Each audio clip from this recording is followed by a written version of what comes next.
తాకట్లో ఉన్న బంగారాన్ని విడిపించి ఆ రోజున మార్కెట్ ధర కట్టి మిగిలిన డబ్బును మీకు అందిస్తుంది కొమ్మూరి గోల్డ్.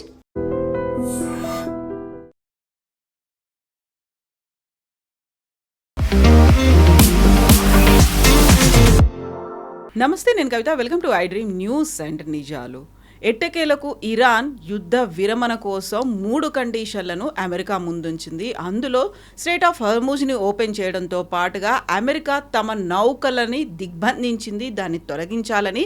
ఆ తర్వాత యురేనియం నిల్వలకు సంబంధించి చర్చలు ఇప్పుడే కాదు తర్వాత చేద్దాము అనే మాటని. At the same time Iran విదేశాంగ మంత్రి మాస్కోకు కూడా వెళ్ళారు, పుతిన్తో కూడా చర్చలు జరిపారు. ఆ తర్వాత ఏమైంది అనేటువంటి మాట తెలియదు. బట్ ఒమన్ అక్కడ ఉన్నటువంటి భారత నౌకల మీద కూడా అటాక్ చేసింది. అమెరికా అధ్యక్షుడు డొనాల్డ్ ట్రంప్ ఇప్పుడు చర్చల ద్వారా జరుగుతుందా లేకుంటే శాంతి ఒప్పందమా, సీజ్ ఫైరా, వీటికి సంబంధించి విపరీతమైనటువంటి డిస్కషన్స్ అవుతున్నప్పటికీ ఏది అఫీషియల్గా బయటికి మాత్రం రావట్లేదు. బట్ భారతదేశంలో మాత్రం గ్యాస్కి సంబంధించి అలాగే పెట్రోల్ లైన్స్ అనేవి విపరీతంగా పెరిగిపోతూ కనిపిస్తున్నాయి. ఎవరెవరు ఎలాంటి చర్యలు తీసుకోవాల్సినటువంటి అవసరం ఉంది? మనతో పాటుగా ఉన్నారు సీనియర్ జర్నలిస్ట్ సురేష్ కొచ్చతిల్ గారు. సార్ నమస్తే. భారతదేశంలో చూస్తే ఇప్పుడు మళ్ళీ గ్యాస్కి సంబంధించి ఆ తర్వాత పెట్రోల్ బంకుల దగ్గర క్యూ లైన్లు విపరీతంగా పెరిగిపోయాయి. క్యాబ్లు బుక్ చేసుకోవాలన్నా కూడా ప్రైస్ డబుల్ అనేది కనిపిస్తోంది. మిగతా అన్నిటి మీద విపరీతమైనటువంటి ఎఫెక్ట్ అనేది ఉంది. ఇదంతా కూడా దాని మీద యుద్ధ ప్రభావం అనుకుంటే యుద్ధం అసలు ఎప్పటికి ముగుస్తుంది? యుద్ధానికి సంబంధించినటువంటి చర్చలు ఎక్కడి దాకా వచ్చాయి? చర్చలు మనకు తెలిసిందే. అన్నిటికంటే చాలా ఇంపార్టెంట్ యుద్ధం మొదలై ఇప్పుడు ఆల్మోస్ట్ 2 నెలలు అయిపోయింది. ముందు ట్రంప్ అన్నారు 4 to 6 weeks అన్నారు ఎండింగ్. అప్పుడు అడిగినప్పుడు ముందైతే 2 రోజులు అన్నారు, 3 రోజులు అన్న తర్వాత 4 to 6 weeks అన్నారు. ఇప్పుడు 8 వారాలు అవుతున్నాయి. యుద్ధం ఎక్కడ ఆగట్లేదు. యుద్ధం లేదు, యాక్చువల్లీ బాంబింగ్ జరగట్లేదు, ఏం లేదు. కానీ ఒక న్యూక్లియర్ బాంబ్ వాళ్ళ దగ్గర ఉన్నది, ఇరాన్ దగ్గర ఉన్నది స్ట్రెయిట్ ఆఫ్ హార్మూజ్. ఓకే, అది వాళ్ళ కొత్త న్యూక్లియర్ బాంబ్. అది it is almost like economic nuclear bomb అని చెప్పి మార్కో రూబియో చెప్పారు. ఈ పరిస్థితుల్లో ఏం చేస్తారు వీళ్ళు? ఇరాన్ దగ్గర ఉన్న 2-3 ఆప్షన్స్ ఉన్నాయి. ఒకటి, వాళ్ళ ట్యాంక్స్ ఫుల్ అవుతున్నాయి. మనం దీని గురించి మాట్లాడాం దీనికన్నా ముందు కూడా. అంటే వాళ్ళ ఫ్యూయల్ ట్యాంక్స్ ఫుల్ అయినప్పుడు దాన్ని వాళ్ళ పంపింగ్ ఆపాల్సి వస్తుంది. అప్పుడు వాళ్ళ ఆయిల్ వెల్స్ స్పాయిల్ అయిపోతుంది, అది మళ్ళీ యూజ్ చేయలేరు. వాళ్ళు రిపేర్ చేస్తే కూడా 50% రిపేర్ చేయవచ్చు. అంటే మీ దగ్గర 500 డ్రిల్లింగ్ నడుస్తుంది సైమల్టేనియస్గా ఆయిల్ పంప్స్లో. మన బోర్వెల్ లాగానే ఉంటుంది అది కూడా, కానీ చాలా డెప్త్గా ఉంటుంది. అది మీరు ఆపేస్తే మన దగ్గర ప్రాబ్లం ఉండదు నీళ్ళ గురించి, కానీ ఆయిల్ అట్లా కాదు. ఆయిల్ తిరిగి వెళ్తుంది, అది ఆ బోర్ స్పాయిల్ అయిపోతుంది కంప్లీట్గా. మీరు రిపేర్ చేస్తే కూడా ఒక హాఫ్ రిపేర్ చేయవచ్చు అంతే. దానికి కూడా టైం పడుతుంది, 6 నెలల దాకా టైం పడుతుంది. ఇరాన్ ఏం క్యాలిక్యులేట్ చేస్తున్నారంటే, మాకు ఒకటి వాళ్ళ రెవెన్యూ లేదు వాళ్ళకి. నేను చెప్పాను నిన్ను కూడా బహుశా మీకు, మార్చ్లో వాళ్ళు 1.84 మిలియన్ బ్యారెల్స్ పర్ డే వాళ్ళు ప్రతిరోజు ఎక్స్పోర్ట్ చేస్తుండే క్రూడ్ ఆయిల్. అది టోటల్గా ఆగిపోయింది. మీరు 1.8ని 2 అని కూడా పెట్టుకోండి. 2 బిలియన్ ఇంటూ ఒక ఆ టైంలో పర్ బ్యారెల్ $80 అనుకోండి. అట్లా పెట్టుకుంటే కూడా వాళ్ళకు they were getting about something like 180 to 200 million dollars per day. అది ఆగిపోయింది టోటల్గా. సరే, ఇప్పుడు ఇరాన్కి ఆప్షన్స్ ఏముంది అడిగితే, ఎస్, వాళ్ళ దగ్గర ఆప్షన్ చాలా తక్కువ. కానీ ఇరాన్ మనకు మాట గుర్తు పెట్టుకోవాలి, వాళ్ళు ఇట్లాంటి చాలా పెద్ద గేమ్ చూశారు దీనికన్నా ముందు కూడా.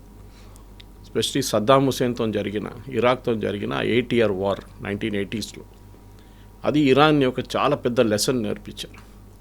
ఇన్ఫ్యాక్ట్ ఇప్పుడున్న ముస్తఫా ఖమేనీ ఆ యుద్ధంలో పార్టిసిపేట్ చేశారు. ఆ టైంలో సోల్జర్గా, ఒక సోల్జర్ ఆఫీసర్గా పార్టిసిపేట్ చేశారు. అంటే వీళ్ళకి అందరికీ ఎక్స్పీరియన్స్ ఉంది. ఈ ఇరానియన్ రెవల్యూషనరీ గార్డ్స్ అని చెప్పేది ఆ టైంలో చాలా మటుకు వాళ్ళు దీంట్లో పనిచేసేటవాళ్ళు. సో వాళ్ళకందరికీ ఎక్స్పీరియన్స్ ఉంది. మన దగ్గర అంటారు short term pain, long term gain అంటాం. ఇరాన్ రెడీ ఉన్నారు లాంగ్ టర్మ్ గెయిన్, పెయిన్ కూడా. ఎందుకంటే వాళ్ళు అంటున్నారు మాకు ఒక ఎగ్జిస్టెన్షియల్ క్రైసిస్ ఇది. ఈ ఇరానియన్ రెవల్యూషనరీ గార్డ్స్ వీళ్ళ చాలా పెద్ద కోర్ యూనిట్. వాళ్ళే నడిపిస్తున్నారు దేశాన్ని. ఇప్పుడు వాళ్ళే డిసిషన్స్ తీసుకుంటున్నారు. నేను ఇది ఎందుకు చెప్తున్నానంటే, మనం అరగాచిని చూస్తున్నాం, మన మాస్కోకి వెళ్తున్నారు, ఒమాన్కి వెళ్తున్నారు, పాకిస్తాన్. బట్ ఆయన వెనక ఎవరు ఆడుతున్నారు గేమ్, ఆయన ఎవరితో వాళ్ళు ఎందుకు చేపిస్తున్నారు ఆయనతో ఈ పనులని, అది మనం అర్థం చేసుకోవాలి. వాళ్ళ స్ట్రాటజీ ఏంటి? ఇరానియన్ రెవల్యూషనరీ గార్డ్ మనకు తెలిసిందే. వాళ్ళ రెవల్యూషనరీ గార్డ్ ఒకటే కాదు, 2,20,000 మంది ఉన్నారు ఆల్మోస్ట్. వాళ్ళు నడిపిస్తుంది మెయిన్ అంటే వాళ్ళ బిజినెస్ అది. ఈ ఇరాన్ శాంక్షన్స్ టైంలో లాస్ట్ ఆల్మోస్ట్ 47 సంవత్సరాలని చెప్పొచ్చు, కానీ ఎస్పెషల్లీ లాస్ట్ 10 సంవత్సరాలు శాంక్షన్స్ చాలా స్ట్రిక్ట్ అయిపోయింది. ప్రెసిడెంట్ ఒబామా తర్వాత ప్రెసిడెంట్ ట్రంప్ వచ్చారు, దాని తర్వాత బైడెన్ వచ్చారు, ఇప్పుడు మళ్ళీ ట్రంప్ వచ్చారు. సో 4 years 2 years 10 సంవత్సరాలు శాంక్షన్స్ చాలా స్ట్రిక్ట్ చేసేసారు. దానికన్నా ముందు మనం కూడా ఇరాన్ దగ్గర ఆయిల్ కొంటుండే, మనకు కూడా బంద్ చేయాల్సి వచ్చింది అది. సో ఇరాన్ ఈ ఆయిల్ బయటికి తీసుకెళ్ళడానికి అన్నిటికంటే పెద్ద ఒక రోల్ ప్లే చేసింది ఇరానియన్ రెవల్యూషనరీ గార్డ్స్. అప్పుడు మనం అనుకుంటాం రెవల్యూషనరీ గార్డ్స్ పని అంటే ఆయిల్తో అని అనుకుంటాం అనమాట. కానీ వాళ్ళు చేశారు. వాళ్ళు ఈ షిప్స్ని తీసుకొస్తారు, దాన్ని డీఫ్లాగ్ చేస్తారు, కొత్త ఫ్లాగ్ పెడతారు, తీసుకెళ్తారు. దాన్ని గోస్ట్ షిప్స్ అంటాం మనం. ఈవెన్ రష్యా కూడా చేస్తారు అదే గేమ్. మళ్ళీ దాని ఆయిల్లో ఇంటర్నేషనల్ మార్కెట్లో అమ్ముతారు. డబ్బులు రెవల్యూషనరీ గార్డ్స్ తీసుకుంటారు, దేశానికి రాదు, వాళ్ళ అకౌంట్కి రాదు అన్నమాట. సో వీరొక ప్యారలల్ ఎకానమీ నడిపిస్తుండే ఇరానియన్ రెవల్యూషనరీ గార్డ్స్. సో చాలామంది అంటారు ఈ యుద్ధాన్ని ఆపడానికి ఇంట్రెస్ట్ లేని వాళ్ళు ఇద్దరు ఉన్నారని. ఒకటి ఇజ్రాయెల్, ఇంకోటి రెవల్యూషనరీ గార్డ్స్. ఇజ్రాయెల్కేమో యుద్ధం ఆగిపోతే వాళ్ళు ఫైనల్ ఆబ్జెక్టివ్ అచీవ్ కాదు, ఒకటి రెజ్యూమ్ చేంజ్, ఒకటి వాళ్ళ న్యూక్లియర్ అసెట్స్ని తీసేయడం. రెవల్యూషనరీ గార్డ్స్కి యుద్ధం ఆగిపోతే వాళ్ళ డబ్బులు ఆగిపోతుంది. ఎందుకంటే వాళ్ళు 60% వాళ్ళ పని ఇది ఉంటుంది, రెవల్యూషనరీ గార్డ్గా ఉంటారు. కానీ 40-40% దాకా వాళ్ళు డ్యాములు కడతారు, బ్రిడ్జ్లు కడతారు, రోడ్లు చేస్తారు, ఇట్లాంటి ఆయిల్ రెవెన్యూ చేస్తారు. సో వాళ్ళ బిజినెస్ అది. సో యుద్ధం ఆగిపోతే రెవల్యూషనరీ గార్డ్స్ కొలాప్స్ అయిపోతారు, వాళ్ళకు ఉండదు. And they are the most corrupt body in Iran today. So ఇది ఈయన ఫారిన్ మినిస్టర్ వెళ్తే మాట్లాడుతున్నప్పుడు కూడా ఆయన మైండ్లో బ్యాక్ ఆఫ్ ద మైండ్లో అది ఉంటుంది, నేను ఇరాన్ తెహ్రాన్కి రేపు తిరిగి వస్తే నన్ను ఫినిష్ చేసేస్తారా అని. సో చాలా కేర్ఫుల్గా మాట్లాడాల్సి వస్తుంది. పుటిన్ దగ్గర వెళ్ళారు. పుటిన్ అయితే నార్మల్ పబ్లిక్లో చెప్పిన స్టేట్మెంట్ మనం అందరు విన్నాం, దట్ ఈజ్ యుద్ధం ఆగాలి, నేను కూడా నా ప్రయత్నాలు చేస్తాను, ద యూజువల్ డిప్లొమాటిక్ లాంగ్వేజ్. కానీ క్లోజ్ డోర్లో ఏం జరిగింది మనకు తెలియదు. అది చాలా ఇంపార్టెంట్గా ఉంటుంది అనమాట. సో పుతిన్ దగ్గరికి వెళ్ళారు, కలిశారు. ఆ తర్వాత అఫీషియల్గా ఇరాన్ నుంచి కానీ మాస్కో నుంచి కానీ ఎలాంటి ఇన్ఫర్మేషన్ అయితే రాలేదు. బట్ ఇంటర్వ్యూన్ అవుతున్నారా లేకుంటే వాళ్ళు మధ్యవర్తిత్వం వహించి ఈ శాంతి విరమణ లేకపోతే యుద్ధ విరమణకి సంబంధించి ఏమన్నా జరుగుతుందా అనుకున్నప్పుడు ఎక్కడైనా పాజిటివ్ యాంగిల్ అనేది మీకు అనిపిస్తుందా? ట్రంప్ అయితే అబ్జర్వ్ చేస్తుంటాడు, పుతిన్ ఏం మాట్లాడాడు అనేది. కనీసం వాళ్ళిద్దరైనా మాట్లాడుకుని ఉంటారా? పాజిటివ్ ఒక ఇమేజ్ ఏం జరిగిందంటే, పాజిటివ్గా చూడాలంటే మన వైపు ఈ Germany, France, UK, European nation 40 దేశాలు కలిసి వాళ్ళు ఒక స్ట్రాటజీ తయారు చేశారు. అంటే ఏంటి, ఈ స్ట్రెయిట్ ఆఫ్ హార్మోస్ని ఒకసారి ఓపెన్ చేస్తే దాన్ని ఎవరు మానిటర్ చేస్తారు? ఓపెన్ చేయడం చాలా ఈజీ, రేపైనా డిక్లేర్ చేసేస్తాడు ఐఎమ్ కీపింగ్ ఇట్ ఓపెన్ అనగానే ఓపెన్ అయిపోతుంది. కానీ అక్కడ ఆ సీ మైన్స్ ఏం చేస్తారు, ఎవరు తీస్తారు? ప్రెసిడెంట్ ట్రంప్ పెద్ద స్టేట్మెంట్ ఇచ్చారు, we will do it, we will lift the mines up అన్నారు. అమెరికా దగ్గర ఒక్క మైన్ షిప్ కూడా లేదు, anti mine ship, mine sweepers లేవు వాళ్ళ దగ్గర. వాళ్ళు ఆ టెక్నాలజీ మర్చిపోయారు యాక్చువల్లీ. వాళ్ళు పెద్ద పెద్ద ఎయిర్క్రాఫ్ట్ క్యారియర్లు, డెస్ట్రాయర్లు తయారు చేశారు, కానీ మైన్ స్వీపర్స్ గురించి మర్చిపోయారు, ఎవరు వాడట్లేదు ఇప్పుడు దానికోసం అనమాట. సో ఏం చేయాలి ఇప్పుడు next? What they have to do immediately is, వాళ్ళు యూరోప్ నుంచి వాళ్ళ దగ్గర మైన్ స్వీపర్స్ ఉంది, అది తెచ్చుకోవాల్సి వస్తుంది అనమాట. ఈ మైన్ స్వీపర్స్ని తీసుకొచ్చి స్ట్రెయిట్ ఆఫ్ హార్మోస్ ఓపెన్ చేసిన తర్వాత స్లోలీ మైన్స్ని తీయాల్సి వస్తుంది. 6 నెలలు పడుతుంది, 6 months. మనం దాని గురించి టోటలీ మర్చిపోయాము. మనం అనుకున్నాం రేపు ఓపెన్ అయిపోతే అన్ని షిప్లు రేసులు కొడతాయి, కాదు. It be very difficult. ఈ మైన్స్ ఎక్కడికి ఫ్లోట్ అయ్యో తెలియదు. సో నిన్న జర్మన్ ఛాన్సలర్ ఒక చాలా సీరియస్గా స్టేట్మెంట్ ఇచ్చారు. మనం ఈ యూజువల్ పాలిటిక్స్లో అది మర్చిపోతున్నాం యూరోపియన్స్ గురించి. ఎందుకంటే స్టామర్కి ఆయన ప్రాబ్లం ఆయనకుంది, అక్కడ వాళ్ళ పాలిటిక్స్ చాలా నడుస్తుంది. మ్యాండల్సన్ అపాయింట్మెంట్ మీద స్టామర్ రాజీనామా చేయాలని చెప్పి యూకేలో పెద్ద గొడవ నడుస్తుంది. సో నా నడుమిట్లో అది మర్చిపోతున్నా. కింగ్ చార్ల్స్ ఏమో నిన్న యుఎస్ చేరుకున్నారు. ఆయన్ని ట్రంప్ తిడతారో ఏమో అని డౌట్ ఉండే అందరికీ, ఇప్పటిదాకా తిట్టలేదు ఆయన్ని, బాగానే ఉన్నాడు. కానీ జర్మనీ రోల్లో జర్మన్ ఛాన్సలర్ చాలా బాగా మాట్లాడారు. ఆయన ఏమన్నారంటే, యుద్ధం మొదలైనప్పుడు నా దగ్గర అడిగారు మీరేమైనా స్టేట్మెంట్ ఇస్తారంటే నేను ఇవ్వను, this not the right time అన్నారు. ఆ టైం చూద్దాం ఏం జరుగుతుంది. ఇప్పుడు ఆయన అంటున్నారు 2 నెలల తర్వాత అమెరికాకి ఒక ఎగ్జిట్ స్ట్రాటజీ లేదు. రేపు యుద్ధం ఆపాలంటే అమెరికాకి 1, 2, 3, 4 అనే ఒక పాయింట్స్ ఏమైనా ఉండాలి. ఏం లేదు. ప్రెసిడెంట్ ట్రంప్ ఒకటే అంటారు, స్ట్రెయిట్ ఆఫ్ హార్మోస్ ఓపెన్ చేయండి. ఇరాన్ అంటారు ఇప్పుడు ఓపెన్ చేయడానికి మేము కూడా రెడీగా ఉన్నాం, మీరు యుద్ధం ఆపాలి అని చెప్పారు. యుద్ధం ఆపడం అనేది ఒక పెద్ద టర్మినాలజీ. యుద్ధం ఎట్లా ఆగుతుంది? మీరు అంటారు ఇజ్రాయెల్ యుఎస్ మిమ్మల్ని బాంబ్ చేయకూడదు అంటారా? వాళ్ళు అంటారు great, we will not bomb you, me uranium assets మాకు ఇచ్చేసేయండి అంటారు. మళ్ళీ స్టోరీ ఎక్కడి నుంచి తిరుగుతుంది? మరి పిల్లి మెడలో ఎవరు గంట కడతారు? Who bells the cat first. ఇది ప్రాబ్లం. సో ఇది ఎక్కడ మొదలు చేయాలని అమెరికాకు తెలియదు, ఎక్కడ ఎండ్ చేయాలని కూడా అమెరికాకు తెలియదు. సో ఇప్పుడు మీరు చెప్పిన దాంట్లో స్టార్టింగ్లో ఒక కొత్త ప్రపోజల్ ఏంటంటే స్ట్రెయిట్ ఆఫ్ హార్మూజ్ ఓపెన్ చేద్దాం ఫస్ట్. అది ఓపెన్ చేసి పాసిబ్లీ డీమైనింగ్ గురించి యూరోప్తో మాట్లాడిన తర్వాత అది రెగ్యులర్గా నడుస్తుంది. అమెరికా అటువైపు మీ బ్లాకేజ్ కూడా తీసేయాలి. ఇది ఫస్ట్ స్టెప్ అని ఇరాన్ చెప్తున్నారు. ఇది అమెరికా అంగీకరించారు. ఎందుకంటే ప్రెసిడెంట్ ట్రంప్కి ఇది ఏం చెప్తారు, ఒక డిఫీట్ లాగా అయిపోతుంది. ఓకే, యుద్ధంలో ఓడిపోయినట్లు ఉంటుంది. ఎందుకంటే నెక్స్ట్ స్టెప్ ఆయన ఏం చెప్తున్నారంటే మీ యురేనియం గురించి వస్తారు. వాళ్ళంటే ఇప్పుడు యురేనియం ఇప్పుడు మాట్లాడడం, మేము దాన్ని పక్కన పెట్టండి, తర్వాత చూసుకుందాం. జేసీపీ అగ్రిమెంట్లో అప్పుడు ఇరాన్ 10 సంవత్సరాలకి వాళ్ళ న్యూక్లియర్ అసెట్స్ని విరామం చేశారు వాళ్ళు. ఇన్ఫ్యాక్ట్ నిన్న కూడా అమెరికన్ ఎక్స్పర్ట్స్ ఏమంటున్నారంటే, న్యూక్లియర్ ఎక్స్పర్ట్స్, ఆ జేసీపీ అగ్రిమెంట్ ఉంటే ఇవాళ ఇరాన్ దగ్గర అసలు యురేనియమే ఉండదు, ఎన్రిచ్డ్ యురేనియం ఉండదు. వాళ్ళ కెపాసిటీ మెయింటైన్ చేయలేరు.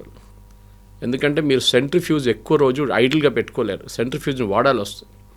10 సంవత్సరాలు వాడకపోతే అది గెట్ స్పాయిల్డ్. అండ్ కొత్త సెంట్రిఫ్యూజ్ ఇరాన్ తెచ్చుకోలేరు బయట నుంచి. ఇదంతా ఒక ఆల్మోస్ట్ 2000 ఎర్లీ 2010 మీటర్ తీసుకొచ్చారు ఈ సెంట్రిఫ్యూజ్ అంతా బయట నుంచి.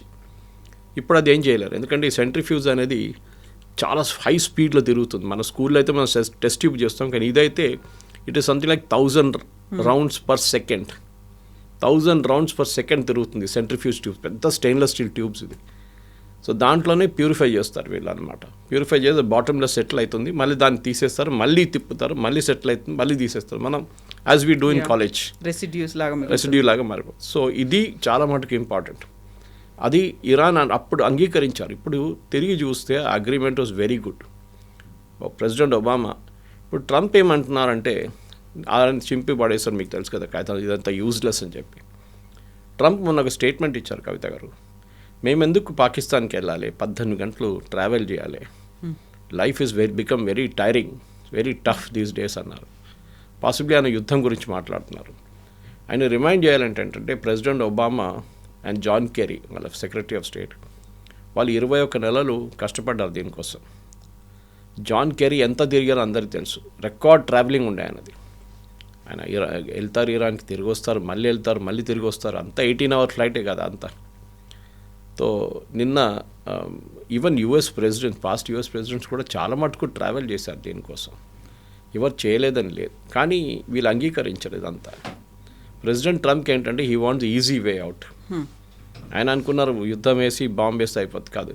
ఇవాళ దాకా ఒక ఎయిర్ ఫోర్స్ వార్లో ఏ దేశం గెలవలేదు. You take second world war also, Germans చాలా మటుకు యూకే మీద బాంబింగ్ చేశారు, ఫ్రాన్స్ మీద బాంబింగ్ చేశారు, కానీ లుఫ్ట్వాఫే ఎయిర్క్రాఫ్ట్ వాళ్ళు యూజ్ చేసి జర్మనీ చేశారు, హిట్లర్ వాళ్ళ ఆర్మీ.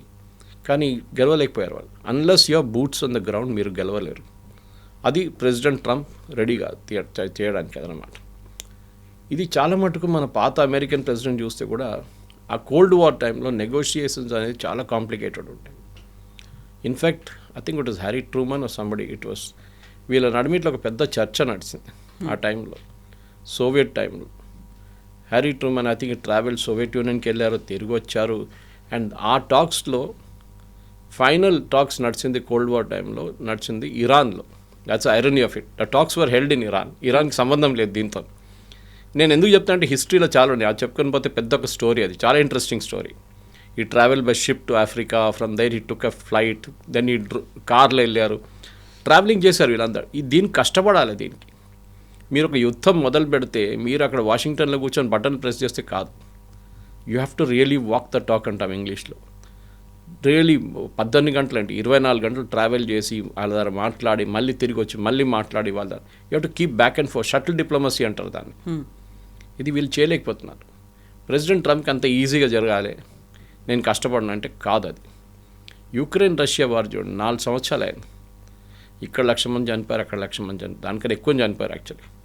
కానీ ఇవాళ దాకా ప్రెసిడెంట్ పుటిన్ ఎప్పుడు చెప్పలేదు వీఆర్ టైర్డ్ ఆఫ్ ఇట్, మేము ఇప్పుడు కూడా పోరాడుతున్నాం అని చెప్తున్నారు. సో వాళ్ళ కెపాసిటీ అది. ఈయనేమో యుద్ధం కానే కాలేదు ఇప్పుడు దాకా, దాని లోపల ఐఎమ్ వెరీ టైర్డ్, ఇది 18 hours ఎవరు ట్రావెల్ చేస్తారు, నేనైతే చేయను, వాళ్ళని కూడా పంపించను అంటే హూ విల్ టాక్ దెన్? ఎవరితో మాట్లాడతారు మీరు? ఎందుకు మాట్లాడతారు? మీరు ఇంట్లో కూర్చుంటే ఇది it will not get sorted అవుట్తో దిగి ఇరాన్ ఇచ్చిన ప్రపోజల్ నిన్న మీటింగ్ జరిగిందన్నారు వాళ్ళ సెక్యూరిటీ కౌన్సిల్ది. క్యారెన్ లివిట్ దగ్గర అడిగారు, వైట్ హౌస్ ప్రెస్ సెక్రటరీ దగ్గర, ఏంటి రీడౌట్ ఏమైనా ఉందా అని అడిగారు. అంటే మీటింగ్ మినిట్స్ ఏం లేదు, ప్రెసిడెంట్ ట్రంపే చెప్తా అన్నారు. ఆయన ఇవాళ దాకా దాని గురించి మాట్లాడలేదు. అంటే ఒక నిర్ణయం తీసుకోలేకపోతున్నారు కవిత గారు, which is a very dangerous thing. అంటే మీరు ఒక స్టేటస్ కో మెయింటైన్ చేసుకుంటున్నారు. ఇరాన్ చూద్దాం, ఇరాన్ ఏం చేస్తారో చూద్దాం, ఇరాన్ ఏం చేస్తారో చూద్దామని కాదు, మీ వైపు నుంచి కూడా ఉండాలి. ఇప్పుడు ఇరాన్ ఫారెన్ మినిస్టర్ ఏమంటున్నారు, మేము చర్చల గురించి అడగలేదు, ప్రెసిడెంట్ ట్రంప్ అడిగారంట చర్చలు కావాలని చెప్పేసి. ఈ wanted second round of talks, we didn't want it అంటున్నారు.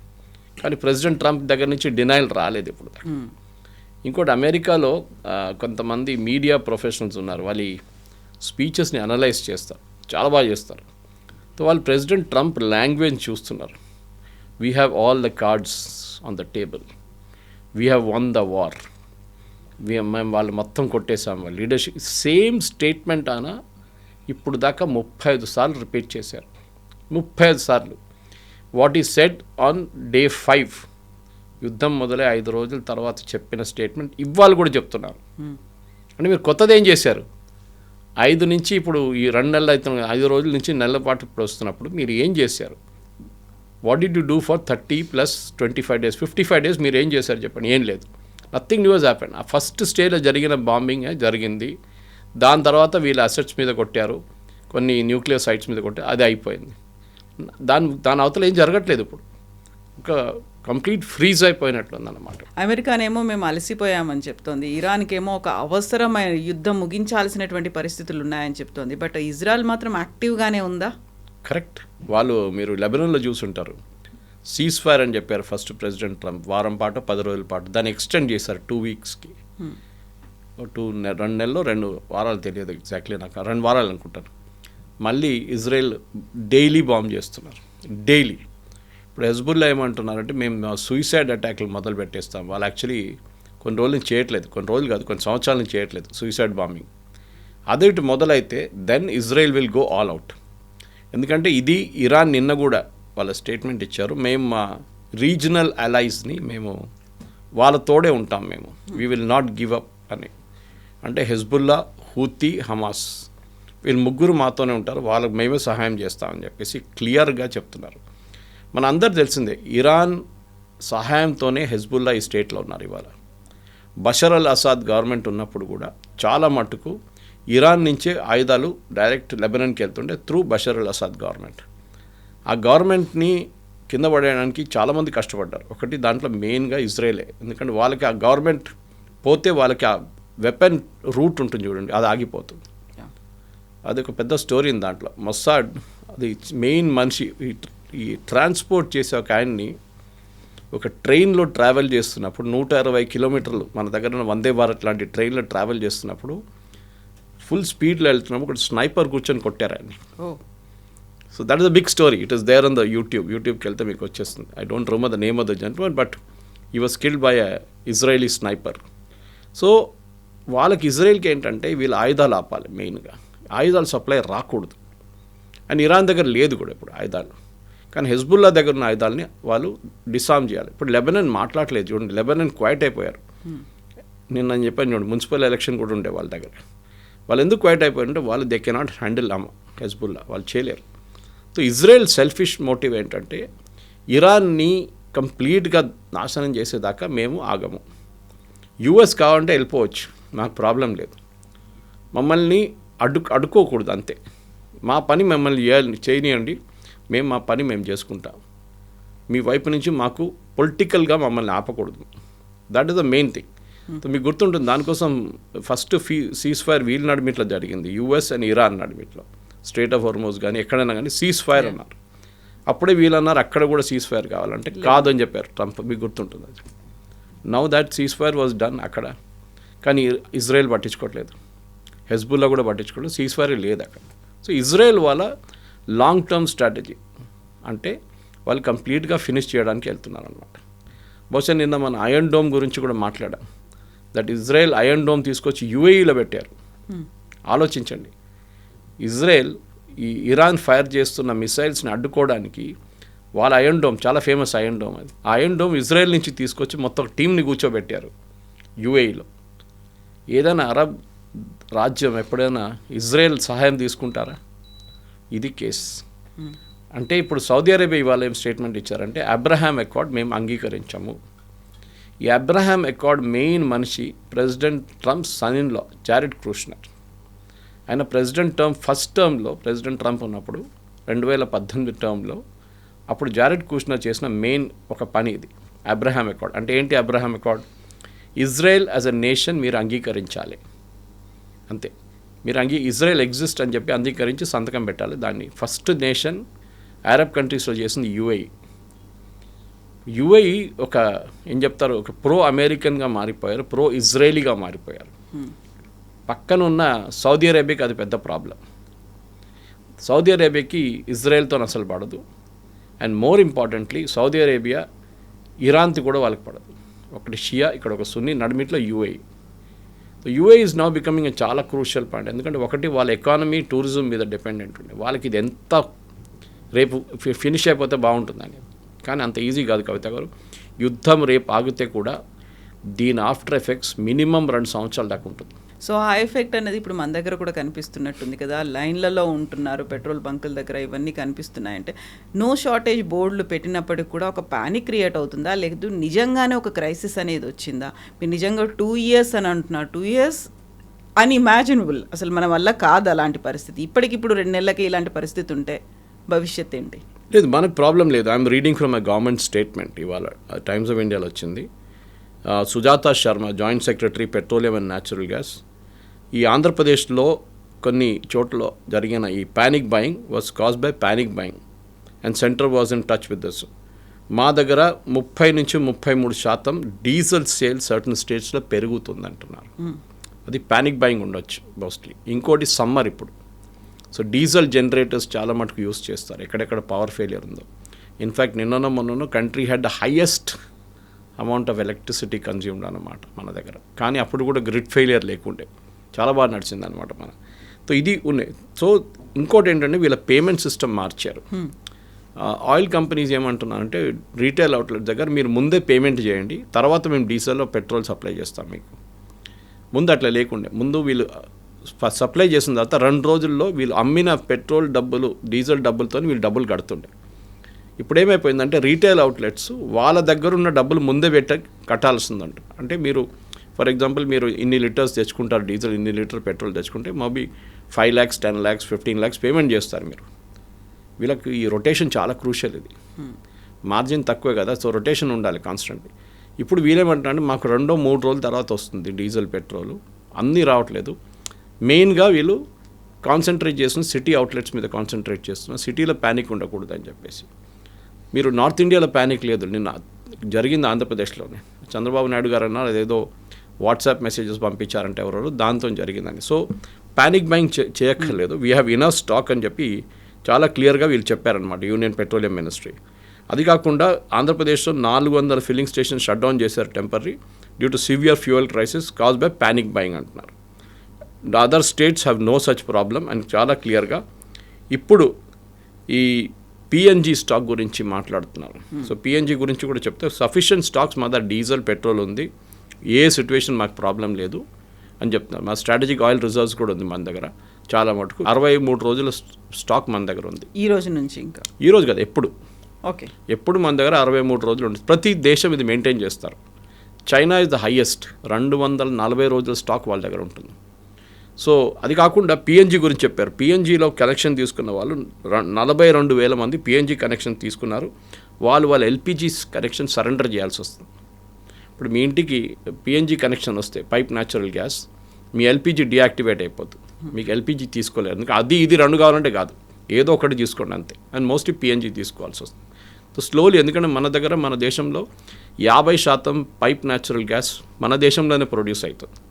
సో గవర్నమెంట్ ఈ బయట ఉన్న దాన్ని డిపెండెన్సీ తగ్గించడానికి వాళ్ళు చేసిన. ఇంకోటి గడ్కరీ గారు మనం చెప్పారు, we should do 100% ethanol blending, which is impossible. ఎందుకంటే మన దగ్గర ఇప్పుడున్న ఇంజిన్స్ స్పెషల్లీ కార్ ఇంజిన్స్ చూడండి, అది ఎథనాల్ 20-30% తీసుకోగలదు.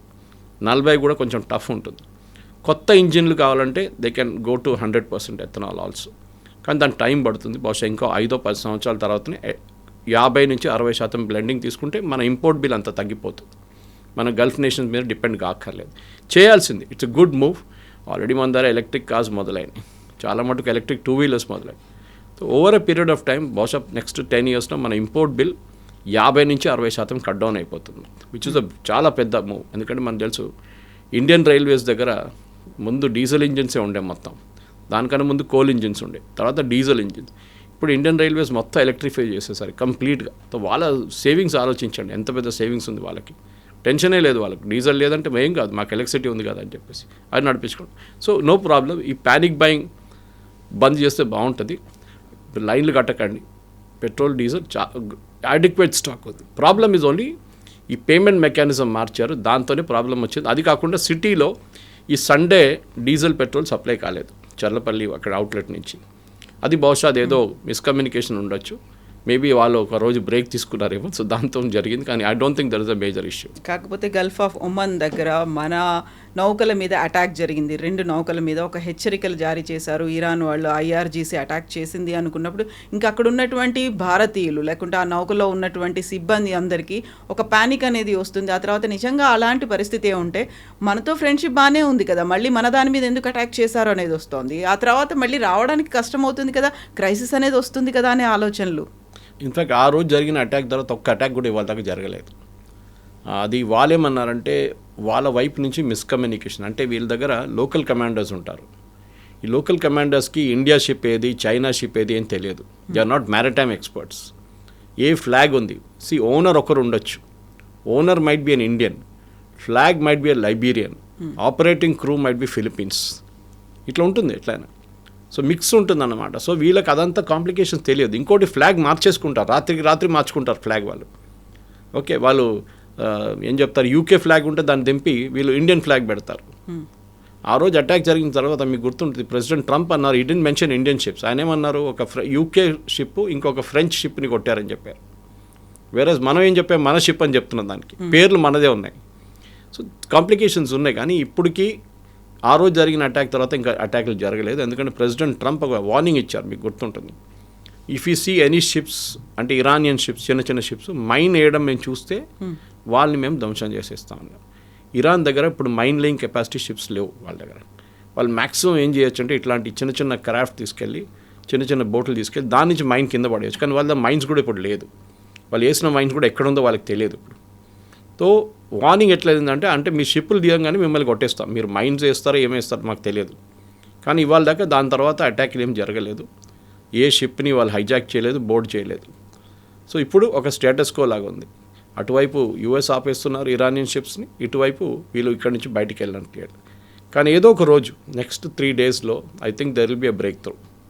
ఎందుకు ఎక్కువ రోజులు ఇప్పుడు ఆల్రెడీ 110కి వెళ్ళిపోయింది పర్ బ్యారల్ ఆయిల్. ఎక్కడ 70 ఉండే, ఎక్కడ 60 ఉండే, ఇప్పుడు 110 దాకా వచ్చేసారు. సో ఎక్కువ రోజులు. ఇన్ఫ్యాక్ట్ మీరు యూరోప్లో చూడండి కవిత గారు, మన సిచ్యువేషన్ చాలా బెటర్. యూరోప్లో 400 నుంచి 550 ఫ్లైట్లు క్యాన్సిల్ చేశారు నిన్న మొన్న అంతా. ఇవాళ కూడా అదే ఉంటుంది. వాళ్ళ దగ్గర జెట్ ఫ్యూయల్ లేదంటున్నారు. ఆలోచించండి. అట్లీస్ట్ వీఆర్ బెటర్ దాని దాకా. మన దగ్గర ఇక్కడి నుంచి ఫిల్అప్ చేసుకోవచ్చు కావాలంటే, కానీ అక్కడ వెళ్ళినప్పుడు యూరోప్లో లేదు, ఫ్యూయల్ లేదు, ఆస్ట్రేలియాలో లేదు. They are in very bad shape.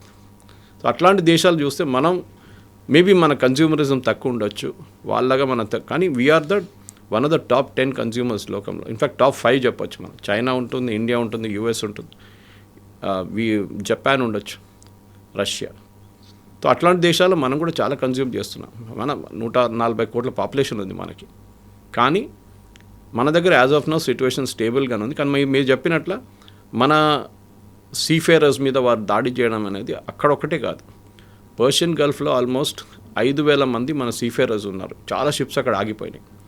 So చాలా అర్జెంటుగా ఇమ్మీడియట్గా చేయాల్సిందంటే ఈ ఉన్న షిప్లు అన్నీ బయటకు పంపించేసేయాలి ఫస్ట్. బట్ కింద సీ మైన్స్ అనేవి ఉన్నాయి. Mines only towards Iranian side ఉంది, ఒమాన్ సైడ్ ఉంది, ఇరానియన్ సైడ్ లేదు.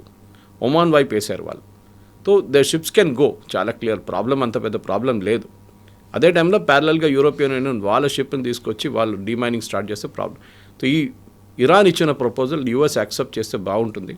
ఒక స్టాప్ గ్యాప్ మెజర్గా ఒక 30 రోజులకి ఇది ట్రై చేసి చూడండి ఏం జరుగుతుందని చెప్పి యూఎస్ ఇరాన్ ఒక ఒప్పందానికి వచ్చేస్తే ఫస్ట్ ఆయిల్ ప్రైసెస్ పడిపోతుంది, స్టాక్ మార్కెట్ మళ్ళీ పైకి వెళ్తుంది. అది కాకుండా ఒక రీజనల్ స్టెబిలిటీ వచ్చేస్తుంది.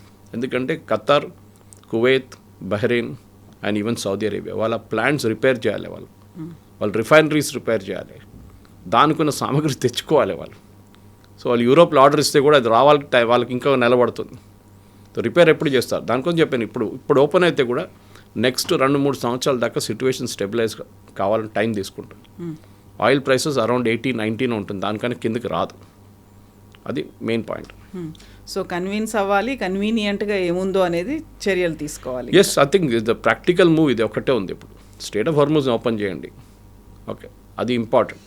తర్వాత మాట్లాడుకుందాం. ఇప్పటికీ లెట్ us డూ దిస్ అని ఇరాన్ చెప్తున్నారు. I think it's a sensible suggestion వాళ్ళ వైపు నుంచి కూడా. Yes, sir. Thank you so Thank you much. very much. Thank you.